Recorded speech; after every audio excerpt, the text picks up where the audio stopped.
That's nice. Okay. All right. So Allison, with that, I'm going to step back. I'm going to probably turn up the volume, see if we can hear you and let you go. So let me turn up my Okay. volume on my, okay, it's at 100%. It's all Okay. yours, Allison. You can hear me? Perfect. Can you Perfect. guys Well, all hear thanks. her? Okay. And sorry, Allison, one more thing. If you guys have questions, just raise your hand. And she said she's willing to kind of go through those as we happens, but it's going to be a little clunky because I'm going to have to say, Allison, stop for a minute, and then we'll go through those. But if you have questions, I'll be watching. Okay, Yeah. Allison, it's all yours.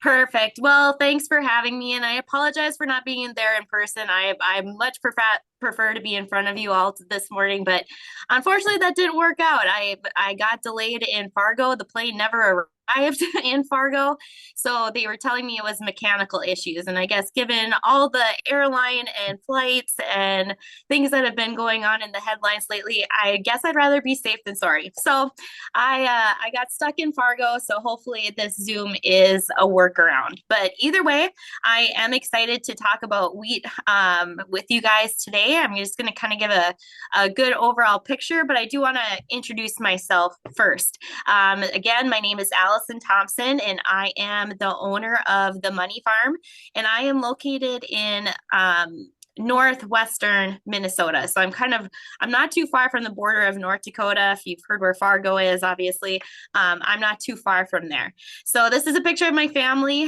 My husband farms in the area with my dad. We raise corn, soybeans, and spring wheat. But my office is here, and I work with a lot of growers, obviously, in my local area. But I also have a branch office in Northwest Iowa as well. So we work with a fair amount of growers, through the I states. I do have some growers out west in your area. So I do cover a pretty big area and a lot of different growers, and it's really fun to get different perspectives.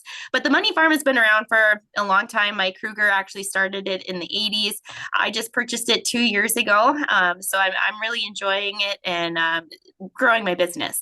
But basically, what I do is I provide market analysis.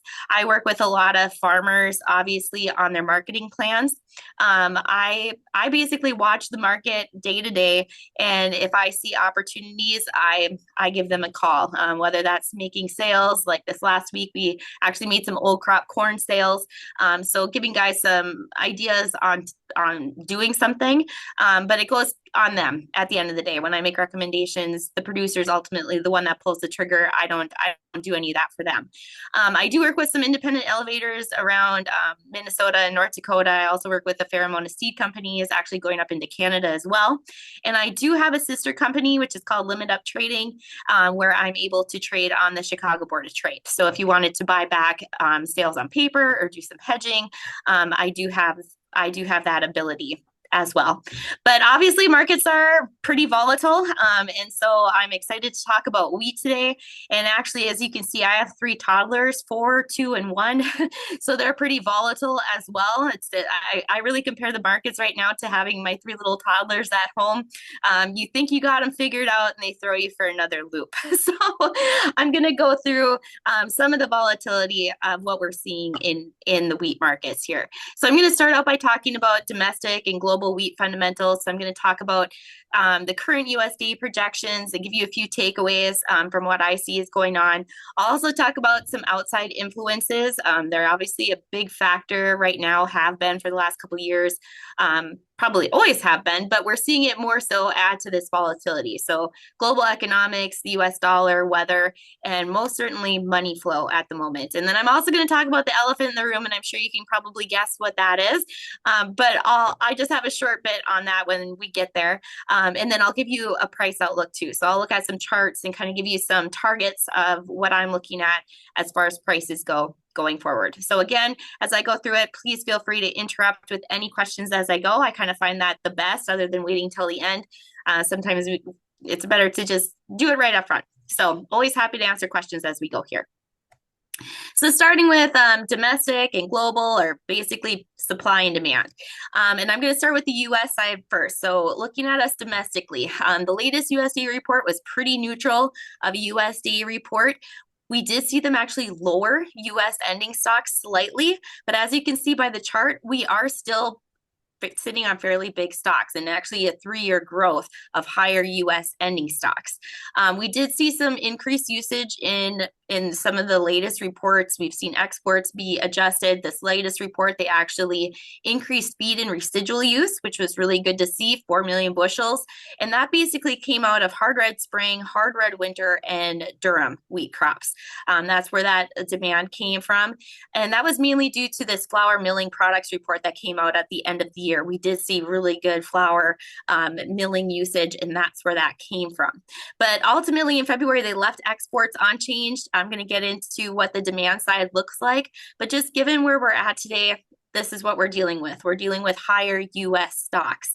And when we're still seeing them being above 700 million bushels, it's not necessarily bullish to the market. And so we're dealing with higher stocks because we're dealing with big production here in the US. Again, we've seen increases in production here just the last couple of years, and that's the most bearish factor. We're looking at the highest production here in the US since 2019. And unfortunately, that outlook isn't necessarily changing. In January, the USDA came out with winter wheat seedings. So just to look at what got planted this last year, and it wasn't necessarily friendly. We actually got a surprise higher that we were going to have higher, we had higher wheat seedings in the fall of 2024. So this is for harvest of 2025. And that kind of bucks the long-term trend. You know, historically, the winter wheat seedings have gone down as we've seen more corn or soybeans come into rotations. And we typically see that come out of winter wheat seedings, going for these bigger cash crops. So to see the higher plantings, I mean, it's surprising from that end, but we also know that a lot of the US had a really good fall this last year. And I think that's what got a lot of these plantings in place. So we did see a 2% increase versus last year on winter wheat seedings alone. So hard red winter, soft red winter, and the white winter wheat. The other thing though, you know, when you're talking about these high acres is that doesn't necessarily mean we're going to be booming with production in this next year, right? This is just initial outlook. We're looking at big acres. So ultimately everybody thinks that means higher yields. Higher acres does not equate to higher yields. And I think case in point was this last year, you know, I'm in corn and soybean country. So I always kind of compare it to that. And wheat is really no different. When you start getting higher acres planted of these crops, you're planting more of the fringe acres, more of the fringe areas that aren't necessarily the big top yielding acres of the country. So that does tend to pull down your national yield and can pull down your production. So again, higher acres doesn't necessarily equal record production. We even saw that this last year with high yields of corn didn't equate to record production. And I have a feeling the same thing is going to happen here with the winter wheat acres that were planted this last year. And ultimately, we're into the 9 live season of winter wheat. I always kind of compare it to a cat, that it has 9 lives and it still comes back for a 10th. And that's what we're going through right now. We're just kind of going through these winter kill scares, but we are getting some state ratings coming out. They come out on a monthly basis from the state, so they're not USDA or NASS. Those are still, you know, a good month away from being reported, but we are watching them on a state level, and they aren't necessarily that great. The top producers of winter wheat here in the US is Nebraska and Kansas, and just looking at where their crop conditions are here, Nebraska is only at 25% good to excellent, and that was down 2% in January compared to just December. And Kansas, big producer in the US, is down 50% at good to excellent. So they did have a slight increase from last month, but still at only 50% good to excellent. I think there are definitely some issues out there. Montana has the best conditions right now for winter wheat in the US, but they have really good snow cover. So it's really hard to really say what that crop actually looks like. And actually Texas, and if you've been watching any headlines lately about US winter wheat, we hear a lot about Texas, and there's reason for that. Based on that winter wheat seedings report that came out in January, we did see a good increase in winter wheat acres in Texas. So that's where a lot of that concern's coming from. Some of those top producing states actually did see some lower winter wheat acres for hardwood winter wheat. I circled that in the green circle here, so you can kind of see that we did see some lower hardwood winter wheat acres in some of those top producing states. But again, you know, Montana, where actually conditions look pretty good, had higher acres this last year. And then, like I said, I think Texas is going to be another one to keep an eye out for. Now, the interesting part I wanted to talk about with this map is that we actually saw a good amount of increased acres actually coming from the soft red winter wheat areas. So this isn't hard red winter wheat. We're talking about the Chicago board when we're looking at this. And we saw some of those I states and even, further south come through, other than where the hurricane damage really was. They had lower acres this year, but some of those other areas have picked up a good amount, and that's where they are. So we have to be watching, I think, some of these areas a little bit more closely as the crop comes out of dormancy. And, just recently, we're talking a lot about cold and we're talking a lot about snow cover. Well, here's just the map from yesterday of the US and where the snow cover is at. And obviously, Texas, big concern, not a lot of snow there, even into the Oklahoma panhandle, pretty light. But now looking even the soft red winter wheat circle, that snow is not very deep in those areas, and they had a cold snap as well. So just looking at temperatures here, just in the last 24 hours, this was for yesterday, it was cold. We set record temperatures around my area. I know Bismarck was close to 50 below zero. We were 20, 30 below zero without a wind chill just a few days ago. And it's kind of funny to say this, but I feel like we're on the upswing now. We're at zero today. And I was actually really looking forward to going out to your direction. It actually was warmer than it is here. But we don't have a lot of winter wheat. But you can see that the cold temperatures did go a far ways down into Texas to zeros. And if they had any wind with that, I know they were talking about some frigid temperatures. So how the winter wheat actually fared with that, obviously remains to be seen. It grabs headlines, adds volatility when we see this stuff in the forecast. But as soon as it's gone, wheat will react. And I think that was part of the reason we saw the off just in yesterday's session, was just because now we're looking at better temperatures in the next week. Even here, we're supposed to get up to 30, 40. It's like a 60-degree swing that we're experiencing in a week. And so they're expecting the same down there, and they're thinking that'll just ease it. But what is the crop? Is the damage already done? I mean, nobody knows at this point. It's going to wait until it gets out of dormancy. But I think over the next month, I know they're talking some snowstorms here, potentially coming into March. So, depending on what temperatures and stuff do with that, if these snows arrive or not, we could definitely see that impact our pricing here going forward. So I think there's a lot of unknowns yet on what actual production is going to be for wheat in the coming year. But these are just a few of the things that the market's definitely paying attention to. But when it's all said and done, we've seen a good rally here just recently. Some of it has to do with weather. But overall, going into the first of the year, we didn't see a big rise in wheat prices. It's been pretty kind of stagnant. And the main reason for that is that we're looking at some pretty decent sized ending stocks for wheat. And just breaking it down by class, we're looking at 3-year highs for hard red winter and hard red spring wheat. And I think that's part of the reason we had a really hard time rallying is because we know we have the stocks there. Now we are looking at lower stocks of soft red winter wheat, white wheat. Durham actually looks a little bit higher this year. But it just goes to show that breaking it down by class is an important key here for the market. Now, is this changing? I think there's some reason to believe that these stocks are likely going to end up being tighter than they are. And the first reason for that is our demand. We've had really good wheat sales in the US. And that's been really great to see. Hard red winter wheat is running well above last year's. Hard red spring wheat's running well ahead of last year. And even white wheat at this time, we're seeing exports really running ahead of last year. Now, soft red winter, Durham is a little bit lighter. Not surprising because we do have a good amount of time in the marketing window for the year yet. Again, it goes through June. So we have time to pick up, but already seeing some of these other wheat classes being well ahead of average or ahead of last year. It's good to see. It tells me there's demand there. And in fact, if you were to break it down on a weekly basis for the wheat sales that we're getting, we are 9%. We are running 9% above last year. So I think there is some room in future USDA reports that we will see them adjust this demand higher.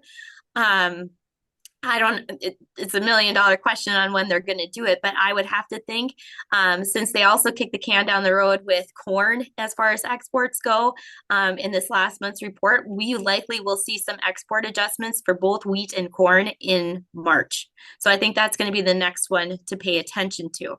But the good news also with this demand is that it's continuing to come from our main top buyers.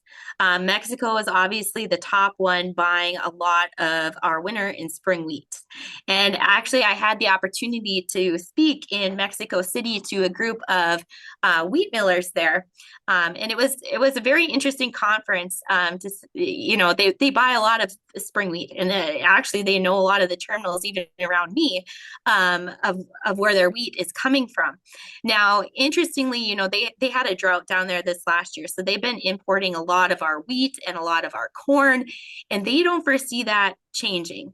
They not only had a drought this last year, but they're actually losing a lot of their wheat acres. Again, drought concerns obviously change some guys' mindsets, but some of the areas that are actually known for growing wheat are also authentic agave areas. So there's actually a fair amount of wheat farmers down there who are turning their acres into agave plants. So it takes time, obviously, to grow agave for authentic tequila. But I suppose if you were looking at a liter of tequila and a bushel of wheat, I'd grow tequila too. But that's where they're looking at. So if they're seeing more of that kind of turnaround, it wouldn't be surprising that we continue to see this demand be there from Mexico. So, and they do a lot of flour milling. It's basically for their mills. They do import a lot of spring wheat. So that's one that I'm definitely going to be watching, but also winter wheat because they like to blend it down. So if they can get it cheap enough, that's likely where they're going to go. When I was down there this summer, they did have some shipments coming from Mexico, to Mexico from Russia.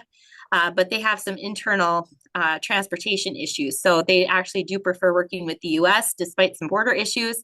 So I think that's one that will be a continued demand front for wheat. The Philippines, those Asian buyers are also really good. South Korea has picked up a lot of demand here in the US. Japan, Thailand, all of those have been really good consumers of our wheat. And actually Taiwan has been one too. I know right now, based on this last month, we are a little bit behind on Taiwan's needs, but actually they bought a fair amount of milling wheat from the US just this week. So I think there is demand out there for quality wheat that's going to keep things in pace here. So overall, we're seeing really good demand. So I would expect this to continue here going forward. The other thing I do want to touch on though is spring wheat. We've saw or DNS, which I guess is what you'd refer to it in your area, is being the hard red wheats.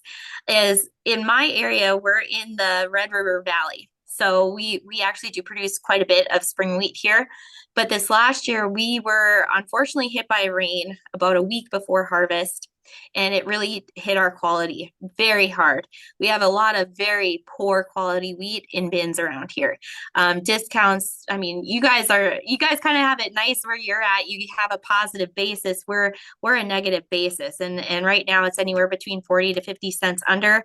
And if you have discounts on top of it with the quality we got, you're looking at discounts of over $1 on spring wheat. So guys are really frustrated here with the spring wheat and prices and overall. And so I think there's going to be something to watch for going into 2025 on what acres actually get planted for spring wheat. Obviously, if we get a good spring, I think guys will put the acres in the ground. Mother Nature kind of tells them to, so they'll probably plant some. But I don't know if we're going to get any more than what they need for rotational needs around here, given where prices are at and the quality that they have in the bin. So that's just another thing that may help out wheat exchanges overall, is this demand for quality wheat. And the US has it. I just think that we are probably tighter on the spring wheat side of decent quality wheat. that the market's looking for. So it obviously in time, it'll be accounted for. How it's going to be accounted for by the USDA obviously comes down to class, but they don't need to make those adjustments yet. So we might be waiting a while for that to come through, but you know, a lot of these wheat growers, and I know a lot of wheat growers, if you grow wheat, if you trade wheat, you have to have patience. And I think a lot of these guys are fine with holding this wheat for now, but those discounts haven't gone away. And I don't know when or if they will here. So I think that might tie up some in the system in the meantime, unless futures really do start to rally to get that grain moved if they really need it ahead of any new crop. So just another side note on the US wheat situation that I'm experiencing in my area. So now looking at the global side of things, completely different picture than what we're seeing on the US side. The US side, we were looking at, you know, ending stocks growing over the last, 3 years. On the global side, ending stocks have been steadily moving lower over the last 10. We're looking at the tightest ending stocks, or at least 6 years, but we're looking at 10-year lows here for ending stocks, the lowest stocks on the global scale since 2015. So I think that is something that should be getting some market attention, should be, but unfortunately, just like I said, we've been working on 6 years of a steady decline, and I think the market's become comfortable with it. Every year it gets a little bit lower, but yet it makes it work. The market finds supply and demand are being met. So we haven't really seen this go crazy with prices yet. And I think that's part of it right now. And it's going to keep a big eye on some of these global producers, exporters, importers on what they do here going forward, because I think we're one bad crop, one bad production or bad scare away from this really exciting the wheat market. So I do want to go through a few places in the world of wheat that are having some issues and kind of go through their situation right now and what those could possibly mean going forward. But just as I said with ending stocks obviously moving down, we do have also production and usage that should be noted as well. So we've had higher production. We know, we've been holding kind of steady, if not moving higher here on global production of wheat, but we've also seen usage increase pretty steadily. And actually, if you look at, for 2024, we have usage outpacing production.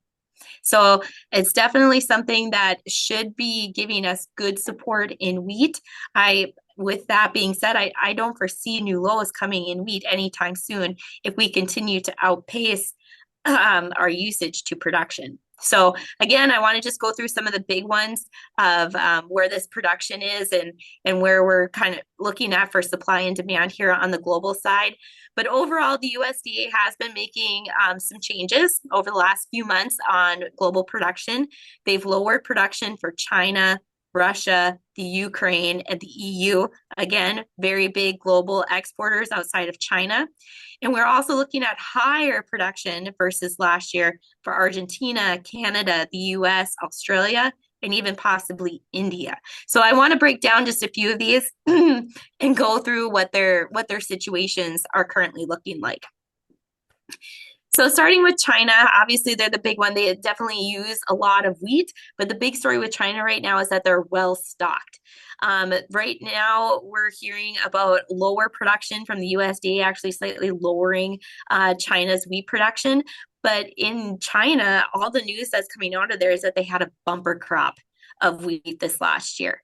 So we're hearing stories that they should be lowering their demand for wheat or their imports of wheat. And so far, we can't prove them wrong. Just year to date, they've imported 3 million metric tons of wheat versus 15 million metric tons at this point last year. So we're at a much different point of seeing their wheat demand. The USDA has their outlook at 8 million metric tons, so we're already seeing quite a bit of difference compared to what they were at last year. So looking at a 5-year low for their import demand. Now, they're not necessarily a big buyer of US wheat. They are, you saw in my other chart that they're not one of our top 10 buyers of wheat. They buy cheap wheat on the market. So What comes into play, though, is what might happen with this phase one trade deal from the first Trump administration, is whether that gets held here. And there is some speculation in the trade that China may be just waiting and playing their cards right here on purchasing any wheat until seeing what happens with this trade deal. If they do come in and enforce the trade one, the phase one trade deal, they might actually use those purchases to purchase wheat. So we'll see. I actually find it kind of interesting, and I'm almost leaning that that could be part of their plan, because they also say that they are short on corn in China. So they've actually been importing a good amount of corn from the US and from South America. They've been really good importers. And you would think that if they have this surplus of wheat, they would be using it as a substitute to the corn, right? Instead of importing kind of expensive corn from other places. They aren't doing that. And I find that pretty interesting. So I'm really kind of curious how it all plays out. China and Russia are kind of in the same boat. You never really know if they're telling the truth or what's actually real and what's not until after the fact. But it definitely leaves a lot of room of speculation. But either way, whether China has the stocks or not, China does not export them. So whatever they have internally, they keep for their domestic use. They do not export. They stockpile, which can lead to quality concerns. So if they don't have very good quality going into it, and I don't know if China's not necessarily known for producing very high quality wheat. They're usually importers of some very cheaper wheat. Australia is a good source. Russia is another source that they go to. The EU, not necessarily the higher qualities either. And who knows what the conditions are? They store it for years. So we don't know where they're at. If they have these big stocks, which according to the USDA they do, if you take China out of the world ending stock pictures, it's a much different scenario. You can see that we're looking at a steep drop from over 260 million metric tons to down to 127 million metric tons. That's a big difference. If you take China out of the picture. So, and honestly, I think that's something that a lot of the grains should do, because once China has stocks, it's off the world market. There's no getting it out of China. So I think a lot of them should be looked at without China being in there, because it's really not available on the global scale. So, and I think that might be why we're starting to see some buying coming in, because if China's taken out, global stocks are actually fairly tight, and given production problems elsewhere, I think there's some need there. So looking at it from a demand perspective, I do think that we could see some China business coming into the global market and hopefully into the US market here sooner than later. India is another one that's actually gotten a fair bit of market attention here just recently, and rightfully so. They're the world's largest wheat producer, and they're the world's largest wheat consumer. And unfortunately, they're kind of like China. They keep it domestic. Any of their production, they keep internally. They do not export. And they've had a ban in place since 2022. They had a poor harvest that year, so they actually banned wheat exports. So now we're talking about some potential weather issues happening in India. We're kind of at a key time frame here, and I'll just pull up the map here. This is India, and you can see their wheat regions being further north. They're experiencing a drought, and we're kind of in a key month here between February and March before they start really getting into the heat of their harvest. So if it does stay dry, there is a lot of concern that this would affect wheat, but also their oilseed markets, big for canola, rapeseeds, things like that as well. So how their crop actually produces will be very interesting. But just going back to my other slide, looking at it from the USDA standpoint, they're looking at like a record production in India this year, and that would be great. But if they don't have that big production, their stocks could definitely come in a lot lower, and that might force them to import wheat, which would be huge to have the world's largest consumer actually start importing wheat again. And right now they do have a 40% import tax on wheat to keep their domestic to give them domestic demand. So there's a lot of talk right now that if this weather does persist into March, or through the end of the month, it seems like it's more than a possibility that they could actually lower that import tax, if not even get rid of it. So we'll have to see what happens, but right now, I think the market's finding that there is some incentive there because their domestic prices are high. So that tells us something's going on with their crop, that they don't necessarily have the stocks right now. Domestic prices are high. So I'm sure they're going to want to keep their economy rolling and everything else. So they might be forced to have some imports, and that would definitely be very positive for wheat exchanges on the global market, including the US. So here's just a look at these wheat stocks. Like I was saying, China holds a good amount, over half of our wheat, close to half of our wheat stocks on the global market. And then India has a sliver there, but you can see it's actually kind of gotten smaller here since their poor crop. So just another thing, major exporters in the rest of the world, we kind of get all lumped together for the other half. So kind of an interesting take on it. The other one I want to talk about is Russia. They've been making a lot of headlines here too because their exports are slowing. And this has a lot to do with their production losses just over the last year. I don't know if you remember, but last year at this time, we were talking that they were going to have production of 100 million metric tons plus this year. And we were looking at record-breaking production for Russia. Boy, have things changed. They had frost and drought, and we're looking at production at 81 and a half. There's even some private analysts out there who have it in the 70s. So I think that there's obviously issues with their production. Obviously, their winter wheat's kind of in the same boat ours is right now as far as weather goes. Not a whole lot of snow cover. They've been having on and off cold snaps, so there is some fear there. And with that, and their big exports that they've been doing for the past year, their domestic wheat prices are high, just like India. They're looking at 8-month highs for domestic prices. So I think they're going to want to keep that under control. So they started to put in some export quotas and tax to help their domestic prices ease a bit. So they're actually in an export quota now until from February 15th through June 30th. They put it in at 10 million metric tons. A lot of them don't think they'll be able to do more than 8. So I think things are definitely tight there. The USDA has finally been accounting for it. We've seen a steady downgrade of their production, and actually the USDA lowered their exports for 2024 too. And I think there's maybe some room for that to go lower. So I think Russia is going to be the main one. They've obviously bombarded the world market with wheat over the past year and have really hindered our prices because they could underbid with a lot of their big supply over the last couple of years. But now they're kind of in a phase, if productions realize that 80 or less, they're going to have to be in a stage of rebuilding those stocks and rebuilding their production. And we'll have to see how that goes for them going forward, because they also have other headlines, right? The Russia-Ukraine war, I have to touch on it. I don't like being political, but wheat's a politically traded commodity, so you have to talk about politics a little bit. But basically, we're looking for a peace deal. It's 3 years. In 4 days, it'll be 3 years since this war has started. Absolutely crazy that it's gone on this long. But we do have some negotiations taking place. So the US and Russia are meeting in Saudi Arabia. They were meeting this week. And there's a lot of talk about what's going to come of the deal. As of right now, Ukraine and the EU haven't been invited to it. It's just the US making some proposals and talking with Russia about what can be done.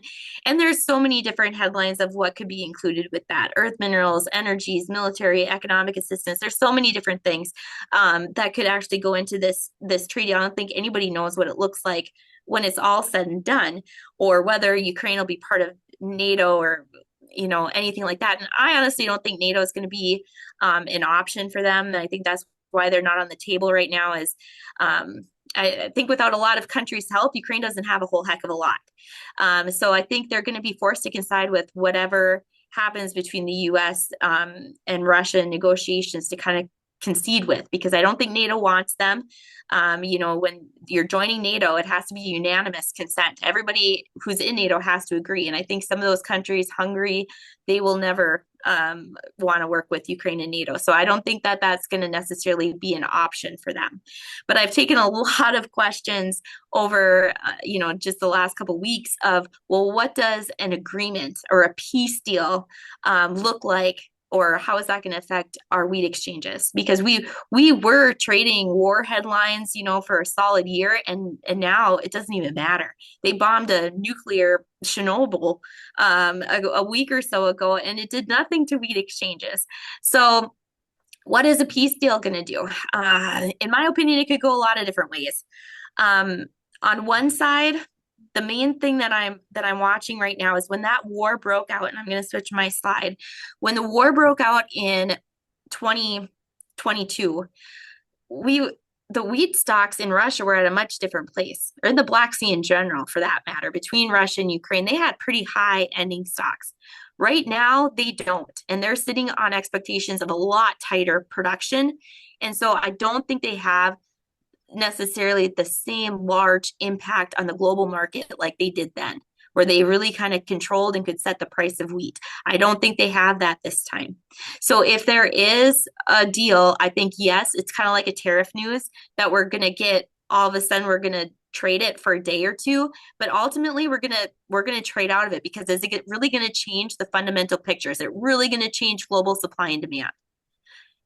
When the war broke out, it made Russia the top supplier on global wheat, and right now they don't have that capability. So I don't know if it's necessarily going to change the fundamental picture enough to say that everything's going to tank when we get if we get a peace deal. So on the other hand, though, on the other side of it, I can also see that we get a peace deal between Russia and Ukraine. And it really wouldn't surprise me if all of a sudden we see Russia come out with a sudden newer supply of wheat. I don't know where it would come from. I know there was rumors that they were, selling it or whatever, but they're known to be, underbidders. They're very shrewd on the market. And it wouldn't surprise me if all of a sudden we get through this peace deal, everybody looks good again, and all of a sudden they have wheat to export. So I could see it going a few different ways. But ultimately, when it's all said and done, I don't see necessarily that maybe following through, but I wouldn't expect it to be as big of an impact as the war breakout was if we get a peace deal. Obviously, it just depends on what the verbiage is and what the words are and what the agreement looks like. But as of now, I can't foresee it definitely changing our markets a whole heck of a lot on a peace deal alone. So the other one I want to touch on is the EU. We're actually looking like we might see a repeat for EU wheat production like we did in 24 in 2025. They had low production in 2024 just due to adverse weather, and they're seeing the same type of thing happening here for 2025. A lot of their wheat was feed quality at best in the EU, and you could find cheaper supplies elsewhere. So they were actually importing meat. Like you probably saw on my 10 top customers, the EU has been importing a good amount of our wheat. And that's because they're short. They didn't have a very good crop last year. And now they're looking at a wet winter. Their conditions are near last year's conditions, which were 4-year lows. And if they do go for 2 years of lower supplies or lower production, there's a good chance that they might lose their sixth spot as the sixth largest wheat exporter to Argentina. So it goes Russia, Australia, Canada, the US, the EU, and then it would be Argentina and Ukraine, but the EU could get pushed back behind Argentina if they have lower production this next year. So just another part that I think is worth touching here is that we are seeing good demand from the EU. And if we see this continue, I think they're going to continue to be good demand for the US wheat markets. So looking at it on the global side here, just with prices on the global side, we have seen an uptick in global prices. And I mentioned that there with many different countries, their domestic prices going up. That ultimately leads global prices to going up. Argentina's cheap on the global market. They still remain pretty cheap, but that's because they just came out of harvest. So they're down there. This was before their export quotas went on. They've actually increased some of their pricing, so they're not as doing as much business on the global market. The EU is in there. Again, they're kind of waiting for their crop too and what comes out of dormancy. The US is actually pretty competitively priced compared to Canada and actually Australia, who's coming into harvest as well. So we're definitely competing.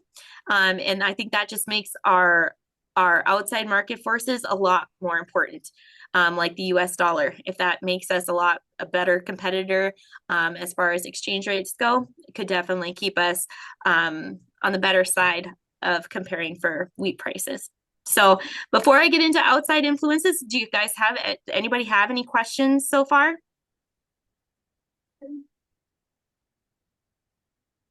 No questions, proceed. Okay, sounds good. Okay, so then I'm gonna go into some outside market influences and eggs. I don't what does a dozen eggs cost there? 6 to 10. 6 to 10. Okay. Okay. I was actually at the grocery store too the other day and they were about $9 here. And if you wanted 18 eggs, you paid $15 for 18 eggs. I just think that's absolutely crazy. And so when I'm talking about inflation, I have to talk about the eggs because it was just funny to me that we saw inflation move this last month and they blamed it on egg prices. And rightfully so. I get it. They are expensive, but I don't think that's the only thing making it. So if we could find some golden eggs with the gold market making highs, we would be cha-chinging all the way to the bank. But looking at it on a global economic standpoint, we did have US inflation come up a bit. We actually held on change though for core, which does exclude food and energy. But we need to be watching the headline, which is all expenses. So that does include our food and energy prices. And we did see an uptick here this last month. And a lot of it had to do, honestly, with the food prices, eggs included. But our grain prices have definitely moved in the last month too. And that definitely moves up inflation. So the Fed's keeping their target at 2%. We know they made 3 rate cuts in 2024. I don't know what's going to happen in 2025. So I guess the best economist at that point, but I know that they do want, everybody needs help. I think inflation is definitely hitting a large part of the country. But I think we may have to go through a bit more difficulty before we see inflation going away. I wouldn't be surprised to see a resurgence of inflation in 2025. I think there's some things moving in the grains and even in the energy markets that could keep prices sustained instead of necessarily going lower. And inflation for grains is actually a good thing. When inflation peaked in 22, that's when our highs were printed. So if we do see inflation starting to come back, it's going to keep our grains supported. But I don't know how long inflation could last. We didn't last very long in 2022 at the peak. So if we do get some inflation resurgence and we're seeing grain prices respond, we need to be pricing not only necessarily this year's crop across the board, but also be looking 1 or 2 years out and pricing out some futures out there too, or at least doing some hedging. If anything, it's definitely taught us it can change quickly.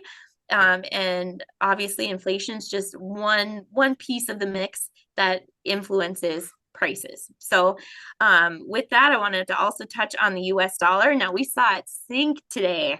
The US dollar was lower, and I think that's what helped us out on our grains earlier this morning. We actually went down and touched resistance near 106. But as you can see, we're kind of in a trading range, and the dollar likes long-term trading ranges. So right now we're kind of in the same spot we were before we entered, even from 2023.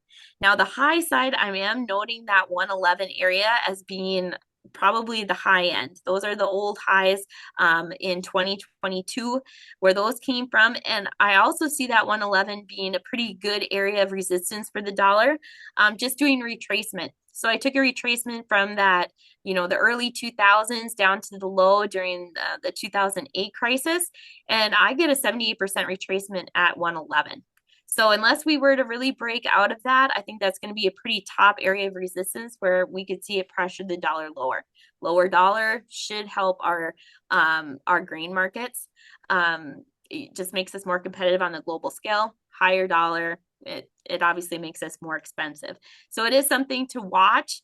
And actually, I've been writing a lot of articles on grains lately, and some of these outside market impacts. You know, when you're talking about the dollar, I was talking about you know, when the dollar goes higher, A plus B equals C. You know, a higher dollar should equal you know, more expensive grain, which would hurt our demand. But that isn't necessarily always the case. A lot of these outside market influences don't always talk to each other. They're good to have a correlation between, but they don't always work. So don't think that one day in the market's going to change anything. In early January, we saw that spike in the US dollar. We hit a 26-month high, and everybody was doom and gloom. But in all reality, when the dollar made that high, what did grain markets do? What did wheat markets do? Did we go extremely lower? Did we make new lows? No, we didn't. Because a 10% spike in the dollar over 4 months isn't going to change our fundamental outlook long term. So unless we're going up there and we're holding there and we're continuing to move higher, yeah, it's going to hurt our demand. But when you're getting spikes like that, it's not necessarily going to do it. It's going to create market noise. You're probably going to see it affect markets on a daily basis when you get big moves. But overall, in the longer term, it's probably not going to change our fundamental picture unless we see it continue. And since we spiked in January, we've been moving down and the dollar's been steadily moving lower. And what have grains done? Since the end of January to February, we've been moving up. So there is going to be correlation, but you have to keep it into perspective, short term versus long term, and what that means with fundamentals moving forward. So that's my 2 cents on the dollar. Ultimately, I'm still in a downward trend on the dollar. I think we'll probably go down a bit lower, but ultimately it depends what the Feds are going to do, what interest rates are going to do, what the economy looks like. There's a lot of different things that go into the dollar, but if it does continue to move down, it's good for our demand. 2025 weather. Obviously, we're never short of a weather market, and wheat is probably the key weather market right now, just given you know, winter wheat and dormancy and all that kind of talk. And wheat's lucky, maybe not lucky that way. I guess it depends how you want to look at it, but wheat's growing around the world. There's always wheat coming into production, there's always coming into the global market. So we're kind of susceptible for a weather market in wheat year round. Whereas like corn and soybeans, we basically have two. We have a weather market in the summer for the US crop, and we're kind of coming out of the weather market season for South America now. Whereas wheat, we have a lot bigger windows. So we are looking at weather right now for the winter wheat crops, and that's what's getting it. The problem is when you're seeing moves like this, and you're also seeing some fundamental changes that are friendly, like we've seen with wheat. We're looking at tighter stocks in the global market. Even US stocks, while they're high, they have moved lower, has supported markets higher. But when you're getting a weather market on top of that, how do you know how much is weather and how do you know how much is fundamental? How much is supply and demand? And unfortunately, you don't know that until the weather market comes to an end. And oftentimes when you're dealing with weather market, they come to a sudden and violent end. So it's really important that when you're seeing the two work together, that you're taking advantage of those opportunities. So you have to participate to do it. And once we're getting out of this weather market with wheat, and you know, even yesterday with temperatures looking better across the US, some easing concerns in Russia, we lost double digits in one day. We got some of it back here today, but we ultimately lost 10 cents. We lost 15 cents in Chicago and Minneapolis, and that might be your weather premium, 15 cents. But you know, unfortunately, we don't know when, you know, what it all is going to end up being until it comes out of dormancy. So with that, once we get through some of these winter wheats that's going to be coming to an end here in a couple weeks, we're not going to be getting another weather market in wheat, corn, soybeans until we get into the US planting season, and that's still going to be a couple months away. So if you're seeing something start to develop, it's very important that you just jump on board, do some sales, do some hedges, or get some protection in place, because you just never know how long they're going to last. You're one forecast away. Forecast change every 6 hours, and the trade's well aware of that. So they're watching it very, very closely. So again, participation is key when you're looking at weather for 2025. Now, for the US and weather, we're still talking about the possibility of seeing La Nina. I am not a meteorologist. I do not claim to be, but I do watch a lot of weather. I probably should have gotten a degree in weather for as much as I watch it because I'd love to know more. But if we do see this La Nina actually start to emerge, we're not dealing with a short or weak system this next year. There is a good possibility that we do see some drought conditions in the summer months across a good amount of at least the Midwest. So what does that mean? Well, it could definitely affect winter wheat. It could definitely affect spring wheat and those productions, but also corn.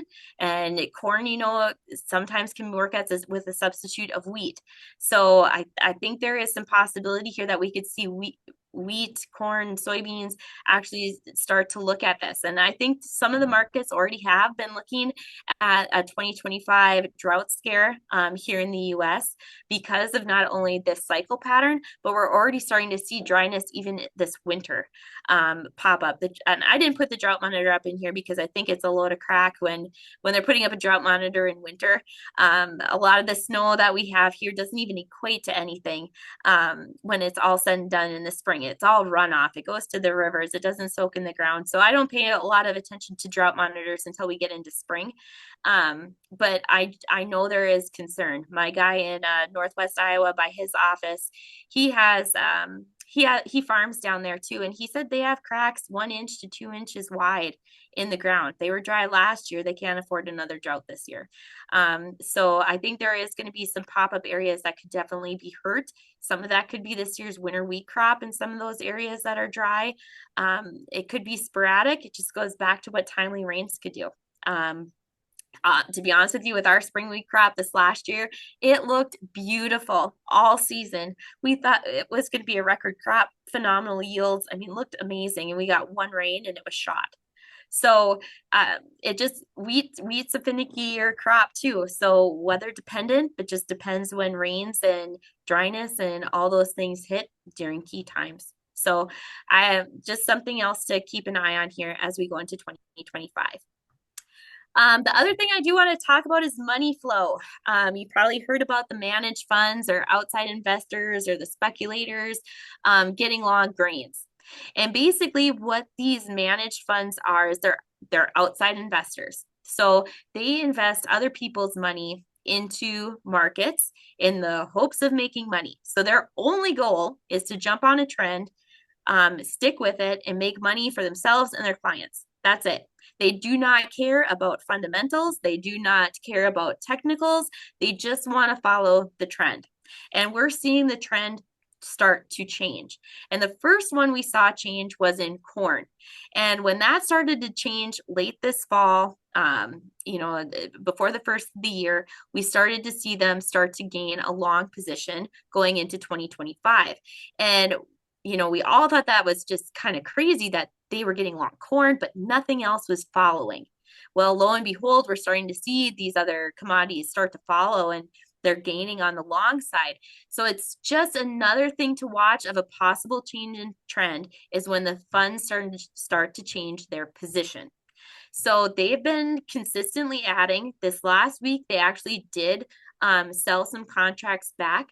But when you're seeing a shift from, a record short position that we had just in July of over 350,000 contracts short, they flipped it to 332 this week. You do the math on those bushels. They're 5,000 bushel contracts. They're moving a lot of grain on the trade without having a bushel to account for it. So the farmers, the ones who could possibly get hurt by fund switching positions, they don't have the grain. So they're going to move these positions around. So you can be caught in the crosshairs. So what I'm watching right now is they are looking at some pretty hefty long positions now in corn, and I'm watching to see what they do.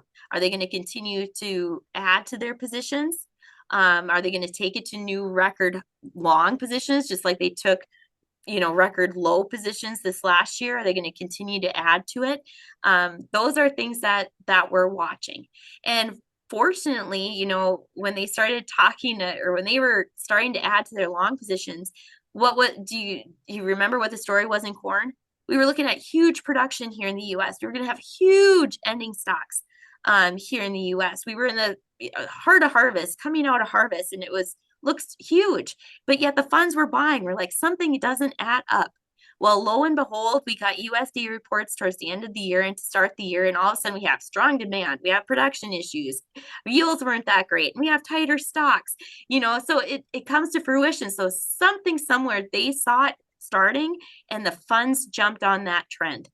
So now with them being, sitting on a large net long position, we have to be careful in watching them when they start liquidating that. Now, just like when they were short, we saw, them short covering. So they'll take profits. And part of that might have happened yesterday when corn was down 9 cents. We made new highs, and then all of a sudden we sold off for a day and we had pretty steep losses. That's likely the funds taking profits. They're taking money off the table and getting back in, and they'll ride it up again. And now today we're getting some buying back in. So that's just another thing to just watch out in the background, that these can definitely have a big impact on our market. So it started with corn. Soybeans have followed. They're obviously a little bit slower, but they are actually holding a net long position in soybeans. Just over 20,000 K that they're long, but that's quite a ways difference from the 185,000 contracts that they've hit at a record short just last July. So that's a flip of a lot. That's a flip of a lot of bushels. But there too, we're looking at some changing fundamentals as well. And, we're looking at some possible weather issues down south and what that means. We have good demand here in the US, but on the global scale, do we have big supplies? I don't know. I think it's questionable. It really depends on what South America does and what we plant this year for soybeans too, right? Talking with guys in my area, I mean, we're kind of the toss-up area where we could have acres either way, corn, soybeans, wheat, it's all kind of rotational. But a lot of guys are looking at planting corn this year, not a whole lot of beans. They haven't competed for price yet. So I think they see a need where we could continue to grow on the long side if we don't get enough acres planted this next year, if South America has a weather issue or do have production shortfalls. I think they could easily add, but with them hanging out here too, they can easily sell off. So that one's kind of an in-betweener. The other one is wheat. They have been actually steadily buying their short positions back. So they're starting to flip. We saw some really good action just this last week. They actually liquidated some of their short positions in Chicago, Casey, Minneapolis. But we're also seeing them start to flip on the European wheat market. They're actually starting to go along there, and actually they flipped a lot and started buying back a lot of their short positions in the Euro futures first before we started to see this tick here. So just another thing to keep an eye on. I think they're seeing some reason to at least lighten their short positions in wheat. But obviously, like I said, looking at production and global issues and supply and demand, there's still a lot of unanswered questions. But I think they're starting to see a need where they don't necessarily need to be as short as they were. So that's a good sign. It just depends how the rest of it follows out. So my main takeaways here, just based on, supply and demand, is that we are looking at higher US ending stocks, but it really depends on what we get for production in 2025. And obviously demand is the wild card. Demand remains very strong right now, and it has for a while in wheat. And will it continue? Well, I'm going to get into the elephant on the room. And if you haven't guessed what that is, I'm going to be talking about tariffs. But obviously the demand side remains unknown, but to an extent, I think it's going to be there. This fall we were talking about a lot of front loading fears. We were getting good demand on wheat, we were getting good demand on corn, and everybody thought it was front loading. Well, we got through our first round of potential tariffs. They were conceded pretty much immediately. And the trade flows still continue. We didn't get a whole lot of rhetoric back and forth from it, and we traded out of it. So I think the demand is going to be there regardless of what tariffs do. Like I told you about Mexico with wheat, they need it, and they're going to be buying it regardless of what prices do because they don't have another option. And if they want quality wheat, we're it. So I think there's a thing here where we're going to see inelastic demand. It's not going to matter what prices do, that we're going to see it continue on a global market. And especially if you take some of those cheaper sources off, with Russia, the EU, it just makes everything else more expensive. We're also trending lower on the global stocks. Like I said, weather, production issues for major exporters. And then you add in some of these other ones that don't necessarily import, like India, who's a big consumer of wheat, having issues as well. And if they open up and need further demand on the global market, it definitely makes global stocks look even tighter. And of course, we have outside market movement, the lower US dollar, these fund activity that I just mentioned on what's going on there. But given all of this, that I'm talking about, I have to be optimistic, Wheat. I feel like there's so much moving pieces in the background that haven't necessarily got the market attention yet that could continue to support prices going forward. And ahead of planting for those spring crops for wheat, and ahead of it coming out of dormancy here in the US and overseas as well, I could easily see wheat being the sleeper of 2025. And if corn gets a story behind it, I have to believe that wheat would follow. So that's kind of where I'm looking at my current takeaways of just looking at fundamentals and some of these outside market forecasts, outside forces that could impact grains here into 2025.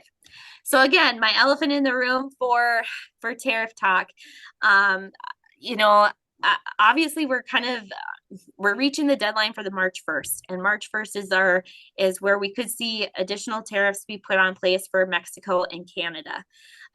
So far, like I said, they've conceded both ways.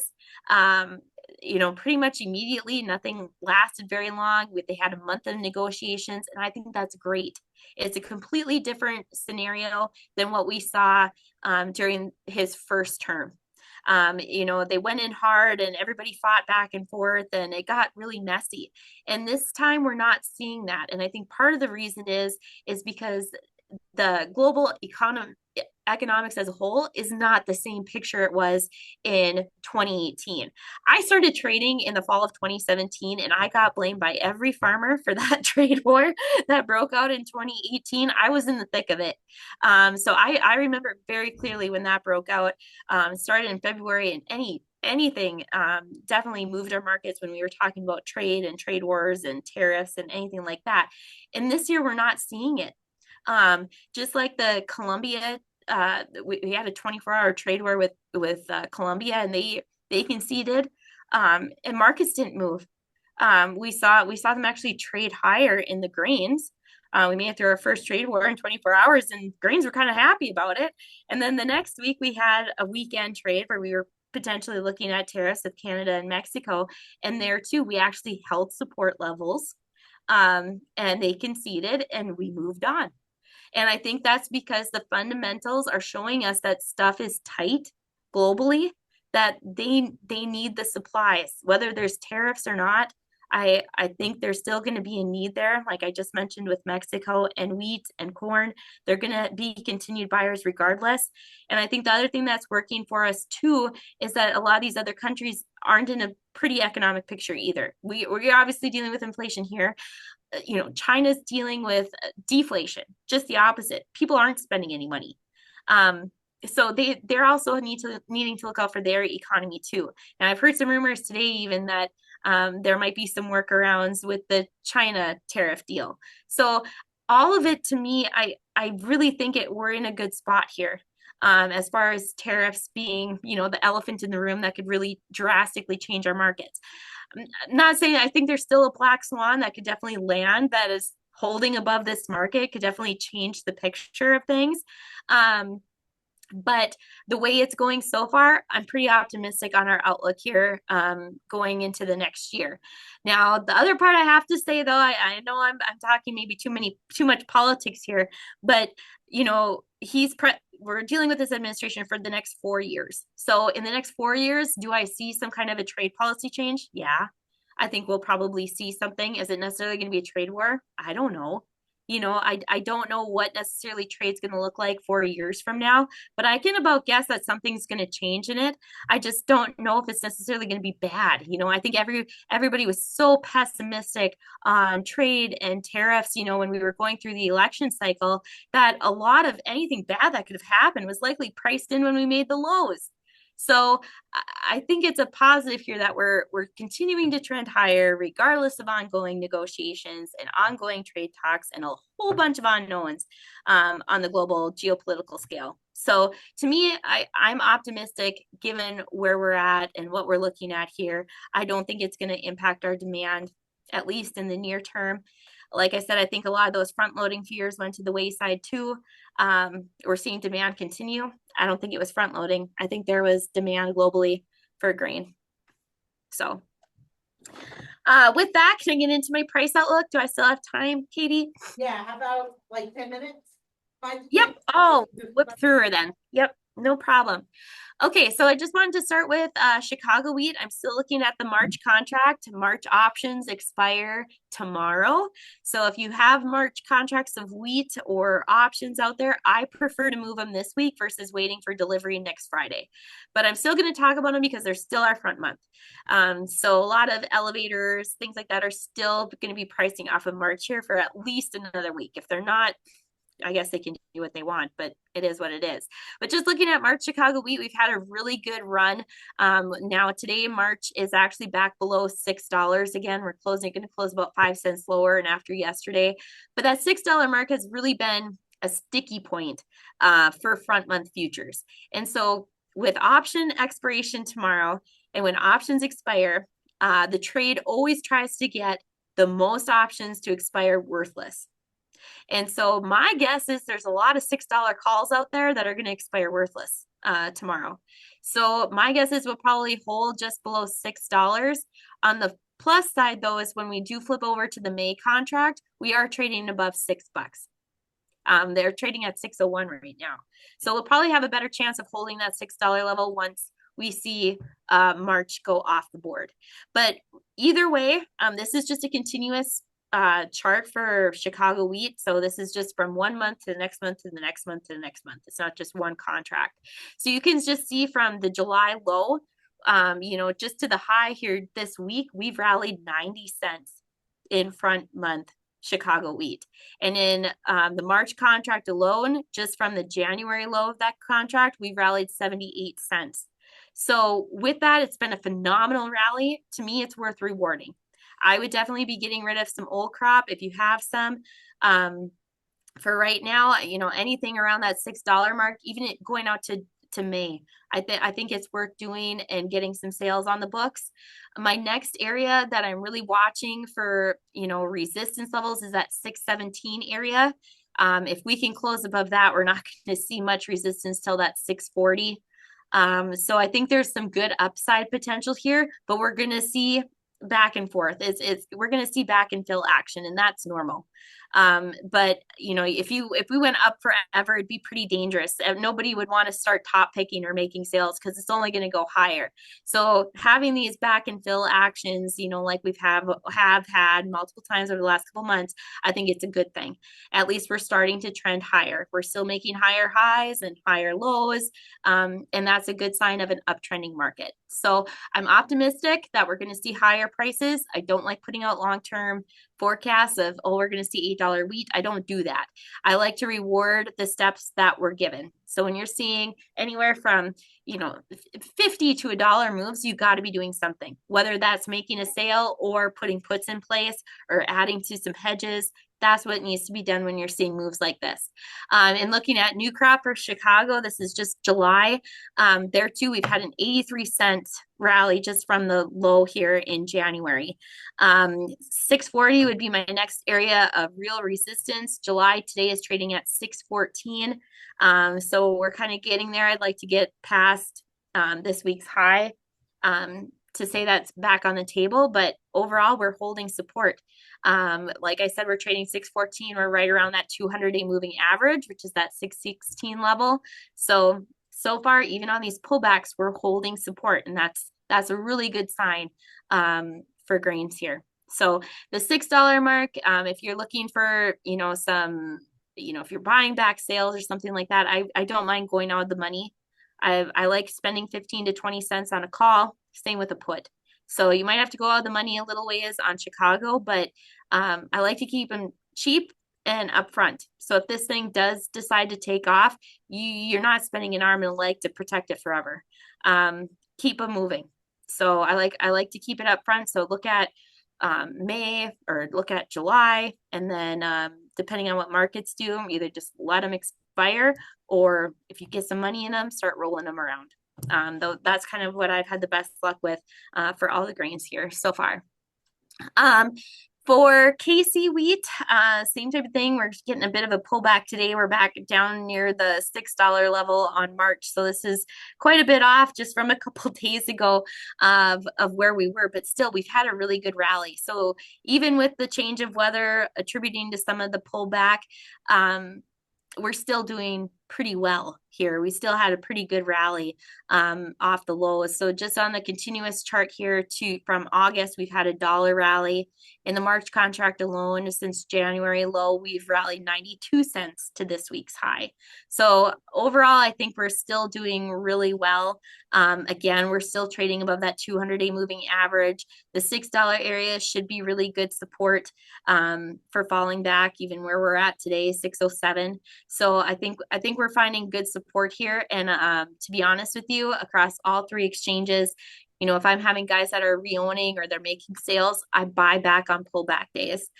So far, and all of the grains have been that way. Any pullbacks are definitely buying opportunities in an uptrending market. That's the case.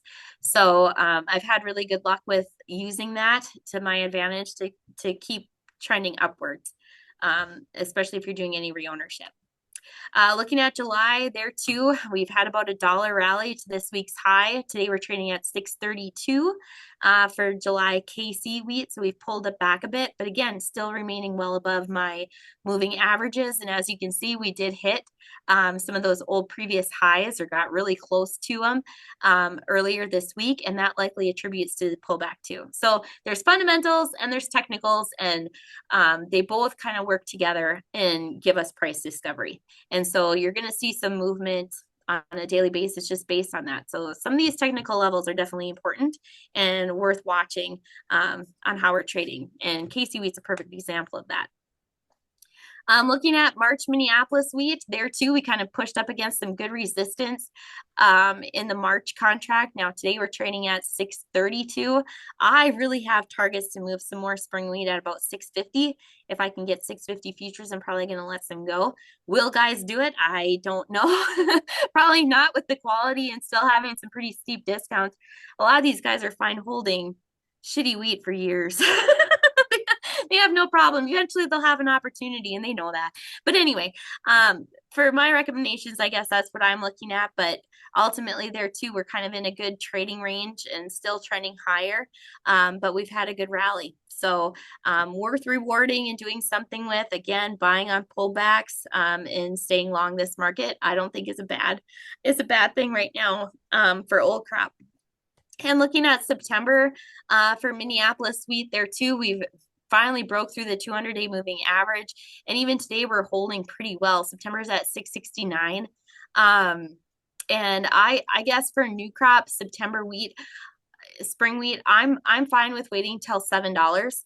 But I have actually been looking at the December contract. I know, especially around here, I think that's something to look at. We have pretty poor basis So going out to December, you could usually get a better basis bid, or later, and you could probably capture some of that instead of hauling it at harvest. So I'm looking at December as possibly making some sales, at $7. But even today, March of 26, Minneapolis wheat hit $7. So I did have a few guys actually make some sales there today. And then again, it gives you the opportunity to roll or do whatever you want to do, but at least it gets you a sale on the books. That's something that's hopefully profitable or at least breaking even. So that's my 2 cents on wheat technicals. I know I kind of ran through it kind of quickly, but I don't want to take up too much of your time. But ultimately, I'm kind of going through the markets are going through the emotions like my toddlers are, the highs and lows and everything in between. And my job here, and hopefully what I'm giving you is some ideas or some advice to help reduce some of that risk. And that's really what I want to do. You don't want to get into the emotions of it. Don't make sales on new lows. That is not a good marketing plan. Rewarding highs, making new highs, averaging upwards on your sales. Those are things that you need to be looking at doing. In the end of the day, it really does take a lot of the emotion off the table. And if you're not fine with making sales, you got to be putting some hedges on place or get some protection on paper. It definitely, hopefully, makes you sleep better at night. It makes me sleep better at night. Makes my husband sleep better at night when he listens to me too. So it kind of goes back and forth. My dad and my husband both could take some lessons once in a while, but to each their own. I always say I make suggestions, you guys make decisions. At the end of the day, it's your call, it's your operation, it's your risk. But I'm here to at least help you start thinking about it. So if you have questions or anything like that, I'm always happy to talk markets. So feel free to reach out to me anytime. This is the office number. I have 3 guys that I work with. Like I said, Alan in Iowa. I have Sam up here near me. So if you want to give us a call, either one of us can help use corn, soybeans, wheat. We trade some soft commodities as well.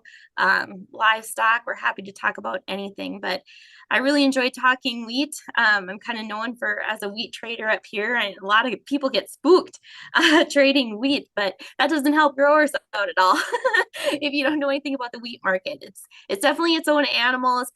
It's a lot more volatile than the other grains, but it also holds a lot of reward too. So I like the outlook here going into 2025. And again, if you have any questions, I'm happy to answer them now. Or if you're more comfortable reaching out to me personally, be happy to talk anytime. So thanks for having me. Allison, I'll ask, is there we have time for 1 or 2 questions? Any questions? Okay, you have her contact information. Allison, thank you so much for being with us. I too concur with you. I would much rather have you here, but as plan B, this worked out and I appreciate you making it work. So well, don't hold it against me. Hopefully I can make it in person another time. Yes, we will definitely try again.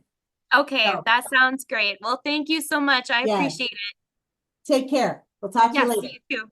Bye. Bye. All right. I'm not a good multitasker, so